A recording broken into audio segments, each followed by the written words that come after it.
Pilipino. Buti nga, hindi na sila doon pupunta. Malapit na.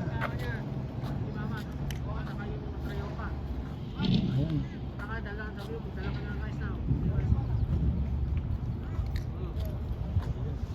Hello.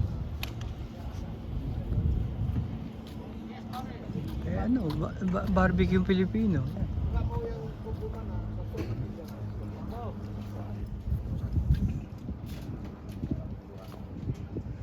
Parang isa dyan, parang yun sa Seafood City.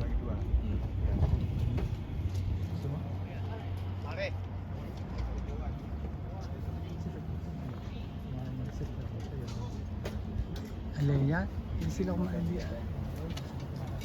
Kaya si Carillos.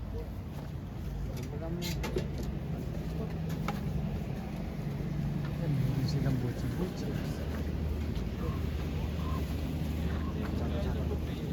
Ha? Hindi nga sila pwedeng kumain sa pagkain ng crew. Hindi sabi may pagkain sila. Oo.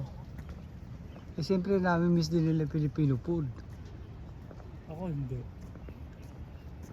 Eh iba sila yung mga taga-Pilipino yan. Siyempre sa ano ba may butsi, di wala.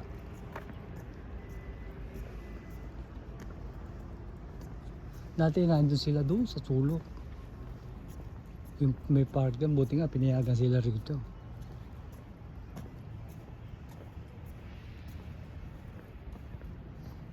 Minsan, yung ano ko, Alin? nilagay sa 27, 25 na. Pag umabot ng 28 yun, habulin ko pa. Babalik ko kinuha ko. Dadagdag pa ako.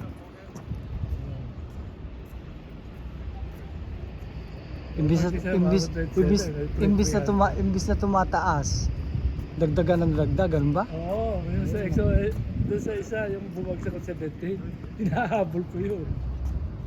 Ay, pagka bumagsak. Oo, minsan, nagbabayad ako ng Kumbaga, inampine. Ha? Kumbaga, inampine. Oo, para ma-break even mo yung kung magkano yung presyo no. Inawala. Oo. Parang gano'n sa akin nun. Pero kung yung stock mo na, ino-option mo, kumikita ka mo. Pera mo. Daming pera yun dati.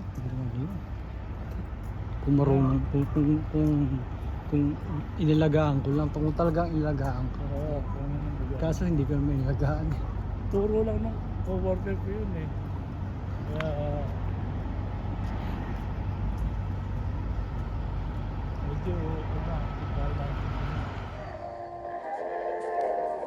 Sa bawat yugto tayo ay may istorya ng buhay. Ako si Efren Cruz Chanel. Sana ay mag-subscribe kayo upang tayo ay magkasama aking pamamasyan sa iba't ibang lugar na